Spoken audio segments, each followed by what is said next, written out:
ফেলবো। তুই এইটুকু আলু হয়ে আমার মুখে মুখে তর্ক করছিস শালা। তোরা দুইজন চুপ কর, আমার মাথা খারাপ হয়ে গেল। একটা প্রতিযোগিতা হয়ে যাক, তোরা দুইজন মারামারি শুরু কর, দেখি কিডা পারে। তোদের দুইজনের ভেতরে মারামারি করে যে জিতবে তার সাথে প্রেম করব আমি। যে মাটিতে পড়ে যাবে সে বাড়িতে চলে যাবে। তাহলে শুরু কর তোরা।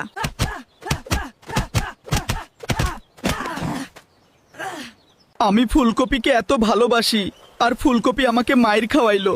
ফুলকপির পিছে পিছে ঘুরতাম, এই জন্য আমাকে মায়ের খাওয়াইলো। গাজর, তুমি আলুকে এত জোরে জোরে মারলে কেন? আলু ছোট মানুষ, অনেক ভালো ছেলে, বুঝলে? আলু আমাকে সত্যি সত্যি অনেক ভালোবাসে। আলু ছোট মানুষ, তাইলে তোমার পিছে পিছে ঘুরে কেন? তুমি আমার গার্লফ্রেন্ড, এটা জানার পরেও তোমার পিছে পিছে ঘুরে ওইটুকু আলু।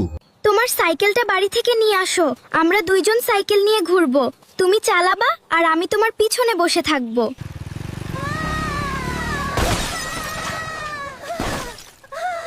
জান পাখি, তুমি আমাকে এভাবে একা রেখে চলে গেলে।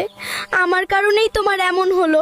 আমি সাইকেল আনতে না বললে কিছুই হতো না। আমি নিজেকে কোনোদিন ক্ষমা করতে পারবো না। আমার কারণে গাজর মারা গেল। ফুলকপি, তুমি কান্না কইরো না। গাজর মরে গেছে তো কি হয়েছে, আমি তো আছি। আমি তোমাকে গাজরের থেকে অনেক বেশি ভালোবাসি, বুঝলে? আমি অনেক দিন আগে থেকে তোমাকে ভালোবাসি। আমি তোমার পিছে পিছে ঘুরতাম তোমাকে দেখার জন্য। তুমি মন খারাপ কইরো না আর। আলু, তুই তাহলে আজকে থেকে আমাকে অনেক অনেক ভালোবাসা দিবি। আমি জানি তুই অনেক ভালো ছেলে। তুই আমার কাছে থাকবি এখন থেকে। সোনা পাখি, দেখো আমাদের ভিডিওতে একটা মানুষও লাইক কমেন্ট করে নাই। তুমি সবাইকে বলে দাও ভিডিওতে লাইক কমেন্ট করে দিতে। আমার প্রিয় বন্ধুরা, আপনারা সবাই ভিডিওতে লাইক, কমেন্ট, ফলো এবং শেয়ার করে দিবেন। তাহলে আমরা অনেক সুখে থাকতে পারবো।